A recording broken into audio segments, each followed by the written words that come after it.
வணக்கம். இப்போ இந்த வீடியோ ப்ரெசன்டேஷனில் நம்ம எம்சிஎக்ஸ் க்ரூட் ஆயில் மார்க்கெட்டில் இன்றைக்கி எப்படி ட்ரேட் பண்ணலாம் அப்படின்றத பற்றி பார்க்குறதுக்கு முன்னாடி போன வாரம் வெள்ளிக்கிழமை மார்க்கெட்டில் என்ன நடந்தது அப்படின்றத பற்றி பார்க்கலாம். நீங்கள் பார்த்துருக்குது குட்வில் சார்ட்டிங் டூல். போன வாரம் வெள்ளிக்கிழமை மார்க்கெட் பார்த்திங்கன்னா ஒரு பெரிய இறக்கத்தில் தான் ஆரம்பித்தது. ஒரு 100 பாயிண்ட் கீழே ஓப்பன் ஆகிருந்தது வெள்ளிக்கிழமை மார்க்கெட்டை. அதுக்கப்புறமா மார்க்கெட் இந்த 3720 அப்படின்றத ரெசிஸ்டன்ஸாக மாற்றி ட்ரேட் ஆகிட்டு இருந்தது. அதே சமயம் 3700 அப்படின்றதும் சப்போர்ட்டாக இருந்தது. இந்த ரெண்டு இடத்துக்குள்ளேயே ரொம்ப நேரமாக ப்ரைஸ் மேலேயும் கீழேயும் போகாமல் கன்சாலிடேட் ஆகிட்டே இருந்தது. அதுக்கப்புறம் தொடர்ந்து ப்ரைஸ் சரிவை சந்திச்சு 3660 அப்படின்ற இடத்துல தொட்டு பவுன்ஸ் பேக் கொடுக்க கொஞ்சம் முயற்சி செஞ்சுருக்கு. இதெல்லாம் என்னென்னா இந்த இடத்துல ப்ராஃபிட்டை எல்லோரும் புக் பண்ணியிருக்காங்க அப்படின்னு அர்த்தம். அதனால தான் ஓரளவு மார்க்கெட் மேலே போக முயற்சி செஞ்சுருக்கு. ஆனால் இறுதியாக அதுவும் பலன் கொடுக்காம திருப்பியும் ட்ராப் ஆகி 3600 அப்படின்ற இடத்துல தொட்டு 3660 அப்படின்ற இடத்துலையும் ரெசிஸ்டன்ஸ் எடுத்து இறுதியாக 3640 பக்கமாக க்ளோஸ் ஆகிருக்கு. இதுதான் வெள்ளிக்கிழமை மார்க்கெட்டில் நடந்த முழுமையான ப்ரைஸ் ஆக்ஷன். 100 பாயிண்ட் கீழே விழுந்ததுக்கு அப்புறமும் ஓப்பனிங்கில் மறுபடியும் ஒரு 100 பாயிண்ட் ஒரு ட்ராப் கொடுத்துருக்கு க்ரூட் ஆயில் மார்க்கெட்டை. இது எதை குறிக்குது அப்படின்னா மறுபடியும் அதோடைய ட்ரெண்ட் டவுன் ட்ரெண்டுக்கு அதிகமாக சாதகமாக இருக்குது அப்படின்றது தான் நமக்கு குறிக்குது. புதிய லோவையும் க்ரியேட் பண்ணியிருக்கு.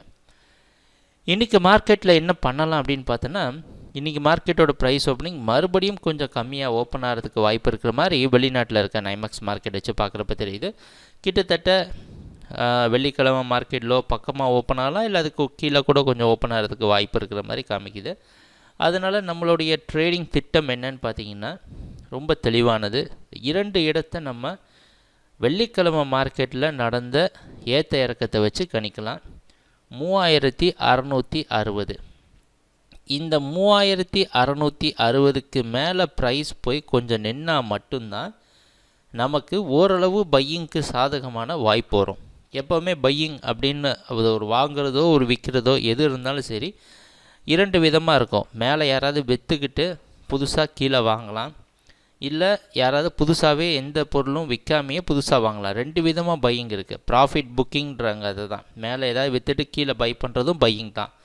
அதனால் என்ன நடக்கும் அப்படின்னு பார்த்தீங்கன்னா மறுபடியும் இந்த 3660க்கு மேலே ப்ரைஸ் போகிற சமயத்தில் ப்ராஃபிட் புக்கிங் காரணமாக மார்க்கெட் இந்த கேப் விழுந்தது பார்த்திங்களா 3800, இதை ஃபில் பண்ணுறதுக்கு வாய்ப்பு இருக்குது.